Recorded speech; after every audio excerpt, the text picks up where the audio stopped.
Reka mbasubize kandi mbifurize gukomeza kugubwa neza muri wese mukurikiye ibiganiro n'amakuru ugenda tubagezaho 5 kuri 5. Imyaka 27 irashize umunsi ingabo zari ziyobowe na Kabarebe zifata Kinshasa.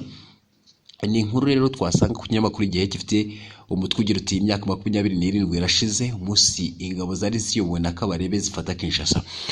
General Ted James Kabarebe n'ingabo yarayoboye zirimo abarwanye b'umutwe witwaje ntwaro wa AFDL wa Laurent Desire Kabila binjiye Kinshasa tariki 27 Gicurasi cyangwa se kwezi kwa gatanu 1997 bakuraho ubutegetsi bwa Mobutu Sese Seko wari mu bakuru b'ibihugu batinyitse muri Afurika.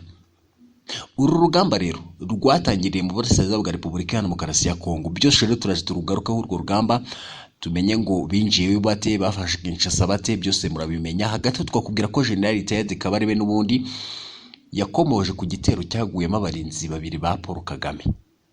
Uti bimeze biti ibi byose rero tugiye kuba tubigaruka 5 kuri 5 babwira ngo mugakora subscribe mugakora share cyane mugatera comment ku biganiro n'amakuru cyane tubagezaho 5 kuri 5.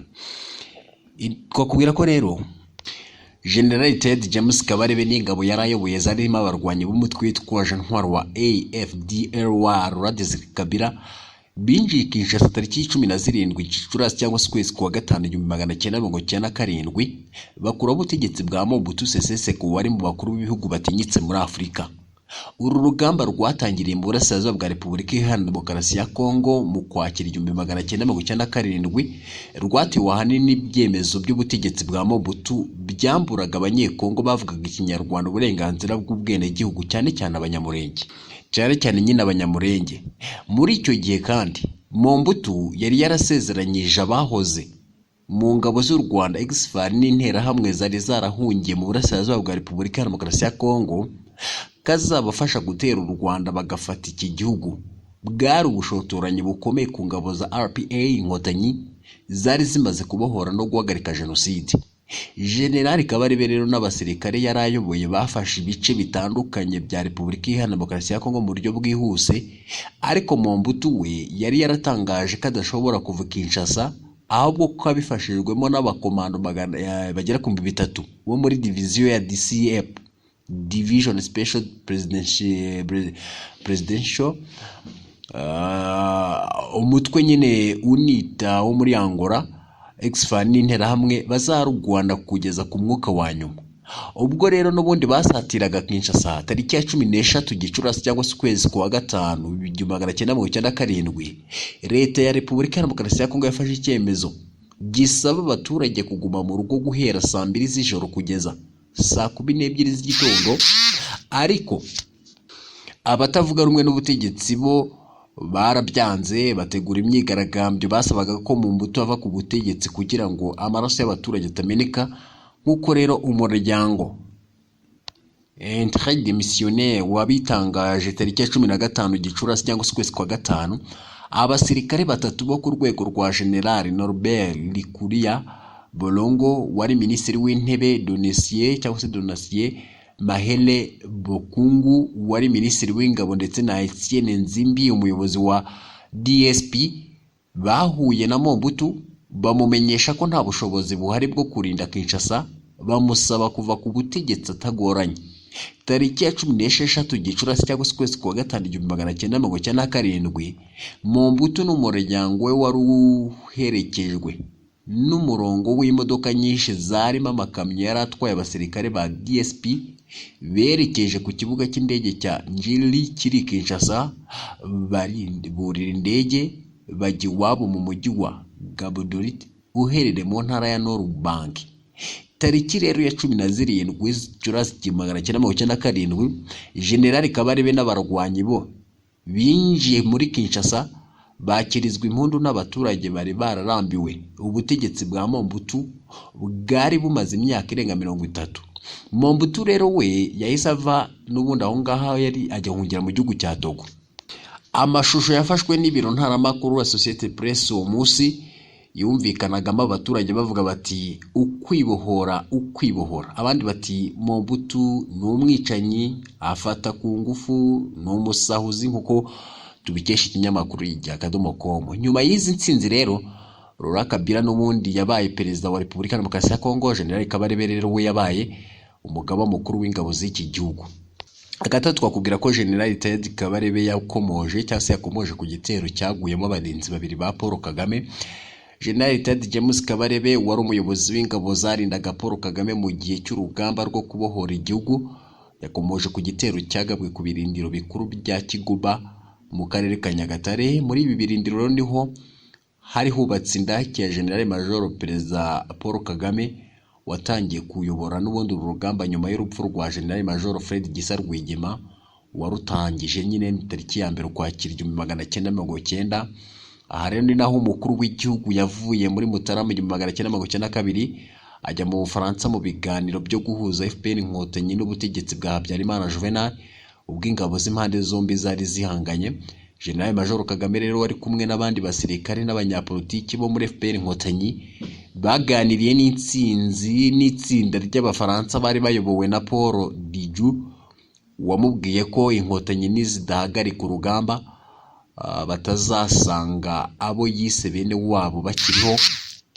Nk'uko rero Perezida Kagame yabisobanuye muri Gicurasi 2021, Diju n'ubundi yaramubwiye ati twumva ko muri abarwanyi beza, numva ko mutekereza ko muzagenda mukagera muri Kigali, ariko nubwo mwahagera ntimuzasanga abantu banyu, aba bavandimwe banyu bose ntimuzababona. Nyuma y'ibiganiro bitatanze rero umusaruro impande zombi zagiranye, General Major Kagame nabo bari bari kumwe baraye muri Hilton Hotel kuri Avenue Sofre hafi y'umunara wa Paris nyine. Umukuru w'igihugu rero yasobanuye ko ahagana n'ubundi saa 10 z'urukerera abapolisi b'abafaransa babaguye hejuru muri iyo hoteli, bamutunga imbunda bamubwira bati haguruka, niko kubafunga babiriza nyine muri gereza.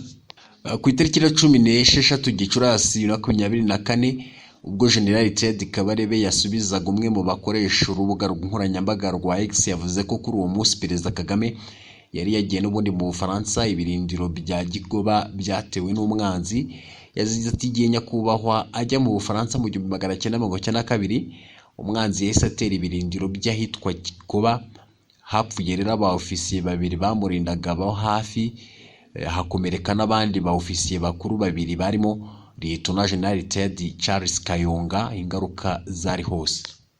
General Ted rero Kabarebe n'ubundi yasobanuye ko ubwo General Major Kagame yafataga iki cyemezo yaharaniraga inyungu rusange, atekereza ko bishoboka ko cyashoboraga kumugiraho ingaruka mbi hamwe n'abasirikare yarayoboye muri uru rugamba. N'ubundi Repubulika Demokarasi ya Kongo igenda ikoresha ibikoresho binagezweho birimo n'indege z'intambara zo mu bwoko bwa Sukhoi 25, ikanakoresha n'indege za drone zigenda igura mu bice bitandukanye. Murabizi ko hari izo yagiye igura mu gihugu cy'Ubushinwa ndetse zimwe umutwe wa M23 ukazihanura. Hari n'izindi bivugwa ko mu minsi yashize leta ya Kongo yari iri mu biganiro na Afurika y'Epfo kugira ngo yigurishe zimwe muri drone z'intambara zijya kurwanya umutwe wa M23. Kuri ubu rero twakubwira ko Repubulika Iharanira Demokarasi ya Kongo ikora ibishoboka byose mu rwego rwo kugira ngo irwanye kandi itsinde umutwe wa M23. Murabizi ko yagiye ijya mu mahanga ikazana abasirikare, yagiye yifashisha imitwe itandukanye mu rwego rwo kurwanya umutwe wa M23, yagiye inagura ibyo bikoresho by'indege nyine mu rwego rwo kurwanya umutwe wa M23. Kuri ubu rero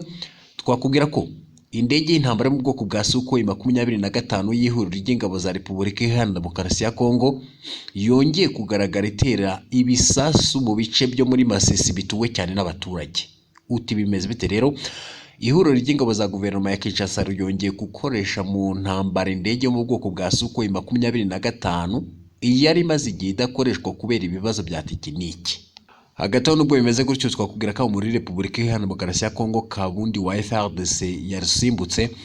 Twakubwira ko rero mu gace ka Rwindi havugwa ko iminsi 3 yarenze imirwano ikaze, ikaba iri kubera n'ubundi mu bice bya Kotoro, Kibingo, Gasharira na Mirangi. Iyo mirwano ikaba n'ubundi ihanganisha abarwanyi b'umutwe wa M23 n'igisirikare cya Kongo FARDC. Umwe rero mu ba ofisiye ba Wazalendo wahaye amakuru wa Tribune tunakesha no nkuravuga ko General Kabarundi yarusimbutse. Ibyo byose turaba tubigarukaho.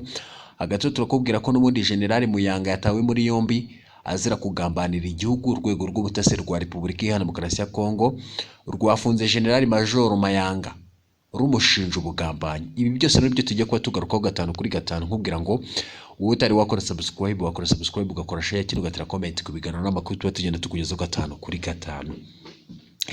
Reka tukubwire ko rero indege y'intambara yo mu bwoko bwa Sukhoi 25 y'ihuriro ry'ingabo za Repubulika Iharanira Demokarasi ya Kongo yongeye kugaragara itera n'ibisasu ni mu bice byo muri Masisi bituwe cyane n'abaturage. Ihuriro ry'ingabo za guverinoma ya Kinshasa ryongeye gukoresha mu ntambara indege yo mu bwoko bwa Sukhoi 25 yari maze igihe idakoreshwa kubera ibibazo bya tekinike.